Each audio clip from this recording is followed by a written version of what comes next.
Hello and welcome to People Online. This is the fifth video in a series of presentations on competency-based HRM. The topic for today's presentation is competency-based selection. It would cover the issues with regard to recruitment, the shortcomings of a traditional approach to selection, and how a competency-based approach to selection works. Target audience.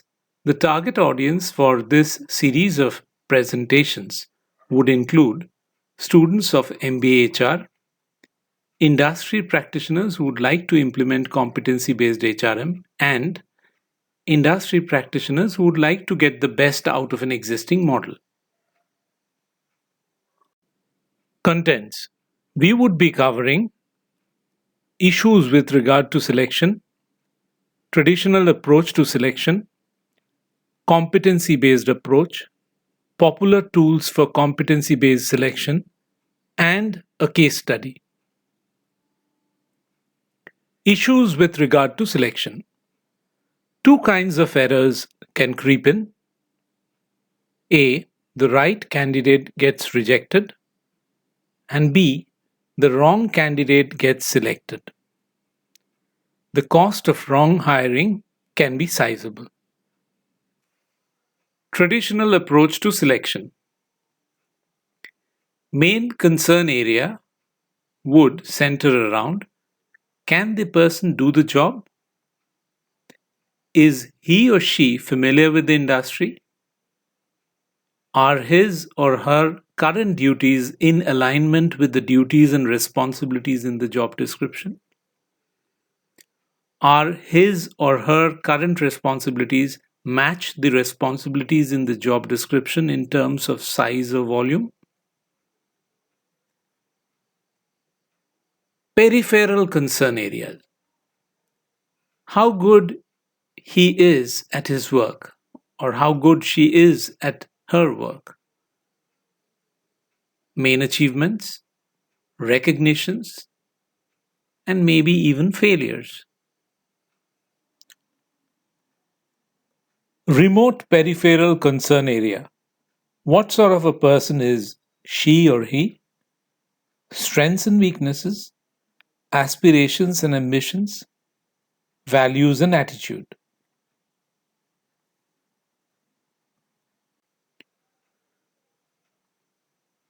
So what do we end up measuring in a traditional approach to selection? Will he be able to do the job? To some extent, yes. Particularly, the degree of familiarity with the domain would certainly get ascertained. How good he is at the job, or how good she is at the job. Vaguely, yes, though completely his version of the story. Now that's what we get. What sort of a person is he or she? Not much. Maybe his ability to present and smartness. Modern approach to selection. Now here the focus is on competencies, both threshold and differentiating. And there would be an objective system of assessment. Tools for competency-based assessment.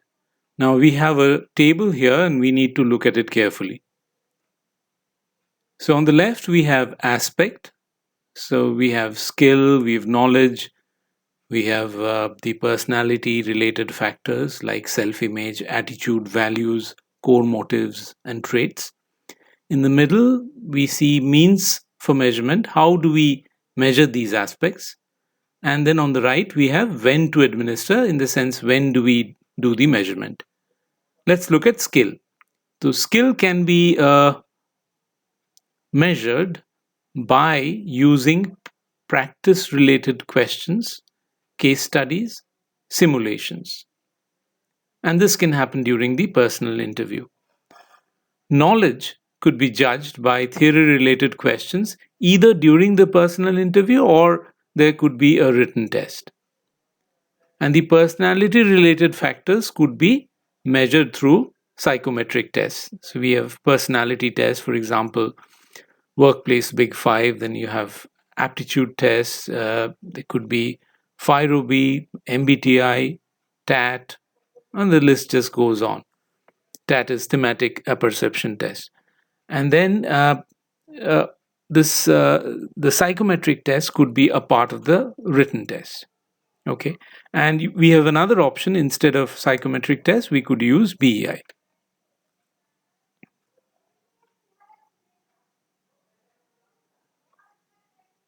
A case study revamping the selection process. So, what is the problem? Approximately 40% of the trainee freshers, CNC technicians in a mid sized manufacturing company had left within 3 months. Some left on their own while the rest were dropped on grounds of poor performance. This happened despite salary and working conditions in the unit uh, being at par with the industry standards. Methodology. The methodology comprised the following steps. Step 1, documenting the as is process of recruitment. The existing method of assessment for selection comprised of a qualifying round of technical questions on CNC. This was followed by a behavioral round which tried to assess on 5 behavioral attributes. These were academic orientation, communication skills, desire for learning, ability to grasp quickly, and discipline. Step 2, an expert panel investigated the as is method of selection. They wanted to check if anything can be done to make it even better. So, after investigation, the panel felt that 5 more behavioral attributes should also be included to make the competency model more representative of the demands of the job role. These competencies were logical thinking, honesty, optimism, amicability, and adaptability. Setting up a new competency framework.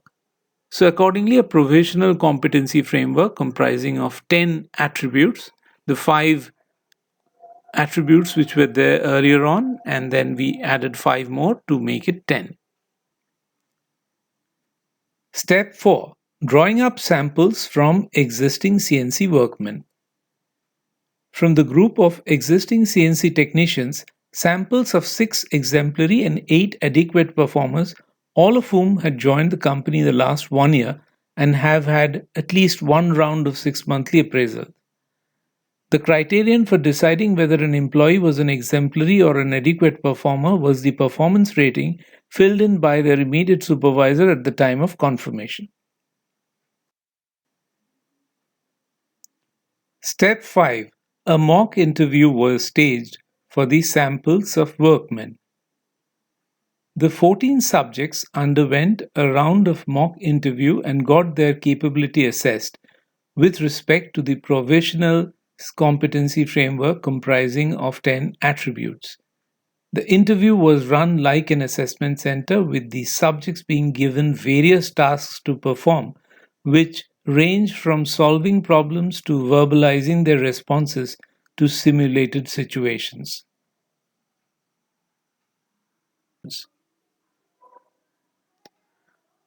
Analysis of the interview scores. Their answers were all scored and recorded. These scores were analyzed to determine a possible correlation between being exemplary and getting a high score on a particular attribute. In this analysis, chi-square test was used for comparing the characteristics of the exemplary and adequate groups. Findings. The differentiating competencies that were identified were desire for learning, ability to grasp quickly, and adaptability.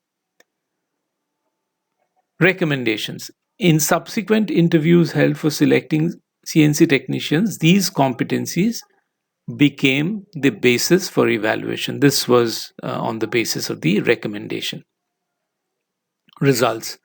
The percentage of new incumbents leaving within 3 months came down to under 10% from the previous figure of 40%. Summary. In this presentation, we covered issues with regard to selection, traditional approach to selection, competency based approach, popular tools for competency based selection, and a case study. Thank you for watching. If you found the video to be useful, do like, share, and subscribe. Press the bell icon to stay tuned in for the next in this series of 8 videos. Our next video is competency based development. Until then, goodbye.